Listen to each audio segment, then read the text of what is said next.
Many people pointing out the difference today between Vice President Mike Pence and President Biden. Pence with quick transparency, going public within 8 days after discovering he had classified documents at his home in Indiana.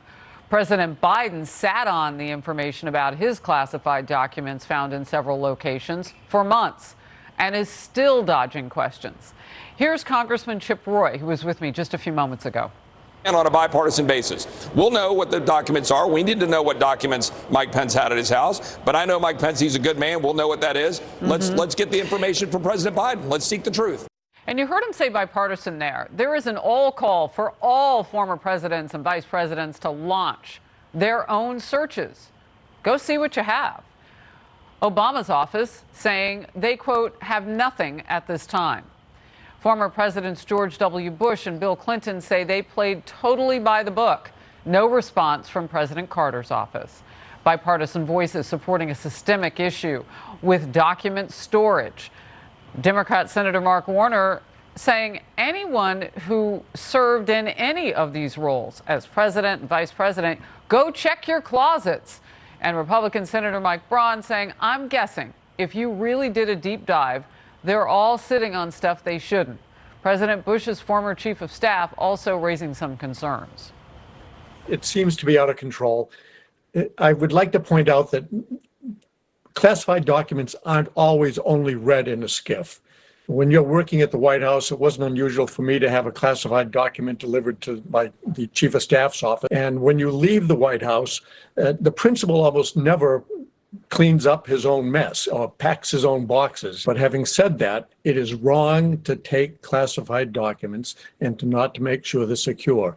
And I think this is a problem. Well, Andy Card really gave us some things to think about and to work with there. Former U.S. Attorney and federal prosecutor Brett Tolman in focus now.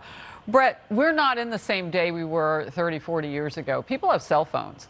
So if they don't have a security clearance to be carting stuff around for presidents and vice presidents and senators or whoever gets these classified documents, they can easily just take a snap, just take a picture of that. I mean, if they're out there, they're really potentially out there now. What should the next steps in all of this look like? Yeah, Harris, you're exactly right. It's like we're watching an episode of Veep, just waiting to see how Julia Louis-Dreyfus will handle the situation. You know, but all joking aside, it's unconscionable that we've gotten to this place where principals that have clearance, that are supposed to be reviewing documents in a secured, compartmentalized way, are doing so in haphazard fashion, or at least that's the appearance of it. And what's really hard to watch is to see that some of these documents may be top secret SCI. Yeah. Those are the most classified documents we see in this country.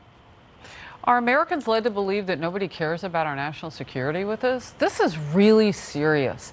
And I don't have to tell you that. You and I talked recently about those top secret documents, and that some of them have to do with foreign intelligence, with our enemies like China and Iran.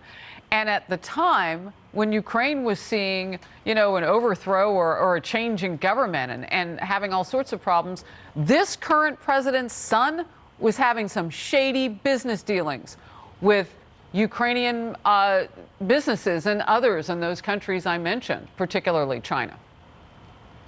Harris, and think about why a document gets labeled as top secret. A document that is top secret is not revealing the nuclear codes. Instead, what it is revealing are methods and means and individuals that provide intelligence to our country. So it is a way for us to keep, secret and confidential the way in which we gather intelligence to help keep this country secure. So if you have Hunter Biden packing these around, knowing where all these are, staying in the same place, documents that are in various locations, you not only have security breaches that we criminalize, you have breaches of our national security. You could easily, in someone's defense, and I'll be curious to say what Biden's personal attorneys say, because apparently outside of the people who moved stuff from the Penn Biden Center, which I agree with you, that could be anybody, that could be movers for all we know. But outside of that were these high dollar attorneys that the president hired, didn't at first go to the National Archive or DOJ or FBI. He had his own people go in and get stuff.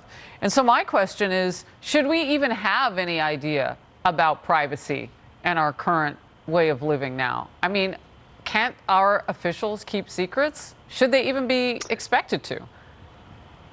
Yeah, it's a great comment. And it goes in line with the comment about the White House and how they will be viewing documents.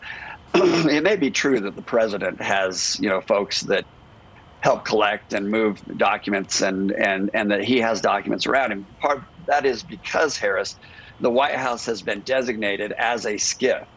However, that does not apply to the vice president. It's very unusual for the vice president to have top secret classified documents that they can easily move. That's happened in this instance. We don't know if Vice President Pence has done it, but we do know that President Biden has. So the White House is a SCIF, and the other day we saw, do we have that picture of Biden walking around the White House previously with a piece of paper that said, the code was classified? That's how they kind of walk around. And I don't know, if your goal is to take classified information from the president, with a sign there, they don't have to try very hard, whoever that person would be. Former Assistant U.S. Attorney Andy McCarthy says this about the growing document scandal. Let's watch. I think it underscores, Martha, that in the end, no one's going to be indicted for this. And you say what? I think it is a box that Merrick Garland now is just, wishing he could jump out of. And you can imagine the meetings that are being held in the DOJ right now and just the sheer exasperation that's going on. Are you confident that we learn anything or something good comes out of this? I think we'll get different protocols and procedures, especially for vice presidents and the president. You may start to see there may be a check-in and check-out process now with classified documents. It should have been done if it wasn't, but I would expect that we see that going forward. So before I let you go, Brett, code word classified document vice president. So that picture from 2013, that's how you walk around the White House, which is considered a SCIF, but he's different. His situation with his son is different. We want to know why he had them at so many different locations and who had them in the meantime. That's a very different situation than what we've seen so far from Pence, and potentially there could be others as people check their closets and I guess garages. That's right. It's the lack of transparency, the effort to keep it confidential. It leaks out. It's very consistent with what others are pointing out now about his papers, his senator papers in Delaware, that he has refused to allow, the public to see what they are.